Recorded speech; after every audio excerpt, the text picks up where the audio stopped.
now she hate me. Trap motivation, I ain't got no home trying to get pussy. Nigga gone cause he dropped his location. It's a whole lot of lost souls on me. You know what I'm saying? Yeah. Really just thugging. And like when a nigga say shit, I just had to sit back and roll with the punches. I literally had to do that shit. Right. Just sit back and just roll with the punches type shit. You know what I'm saying? And So until that time came.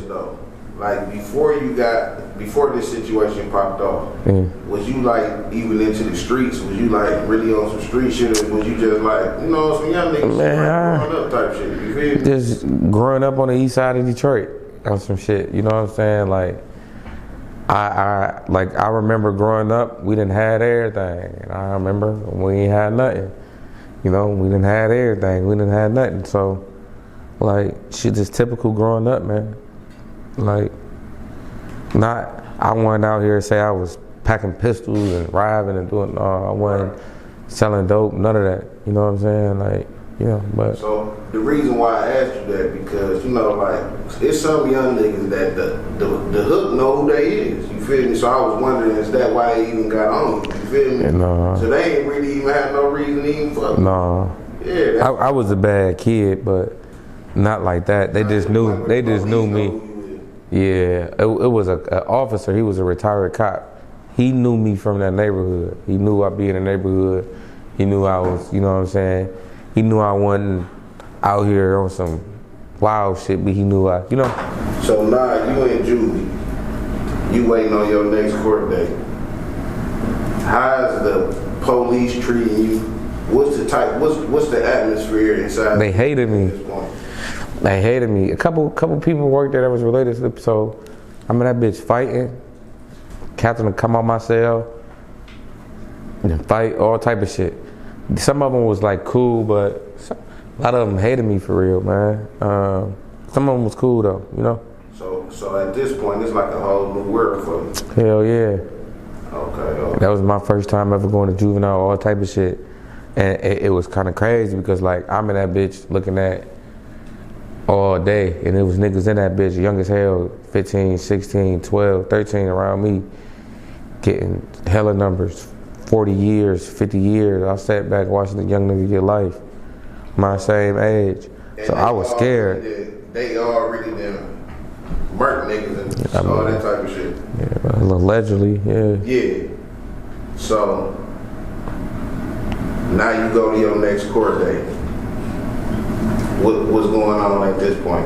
How many court dates did you even have before you got sentenced? I caught my case in April.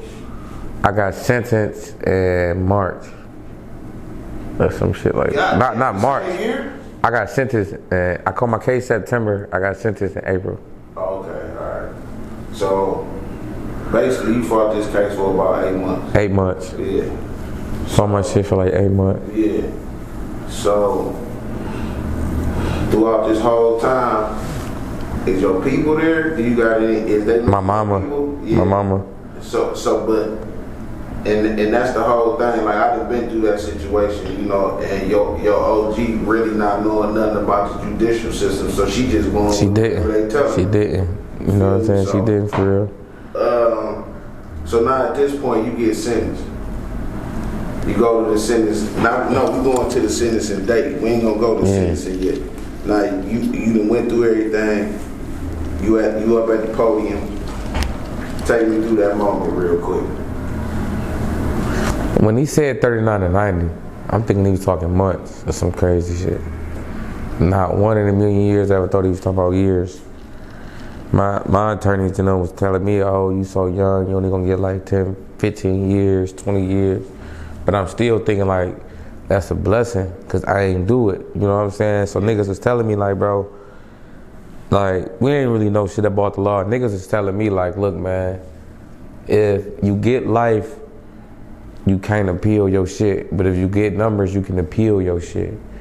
So I was scared to go to trial and then get life, because I was thinking like, if I get life, I'm never gonna be able to back and appeal my shit, you know what I'm saying? Mm-hmm. So, you know what I'm saying, I wind up copping out. Another reason why I copped out is because of the witness. And one of the witnesses in the case basically like tried to like, you know, like, say it was me. Right. You know what I'm saying? So When that happened, I got scared. I copped out. I ain't understanding my guidelines, what, you know, gear G3 mean, not really understanding that shit when it come to guideline scores and nothing. I'm just signing shit. You know what I'm saying? I ain't even gonna cap at the time. I could barely read and write. I learned how to read and write and everything in prison. You know what I'm saying? So I'm just signing shit, not even really knowing what the fuck. I'm like, shit, my lawyer telling me 15 years, so fuck it. It's better than this elbow.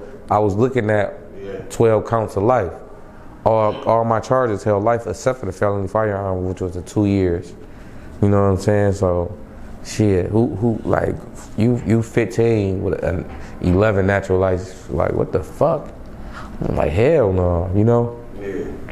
Wound up going in there, nigga wound up giving me 39 to 90 years. You know?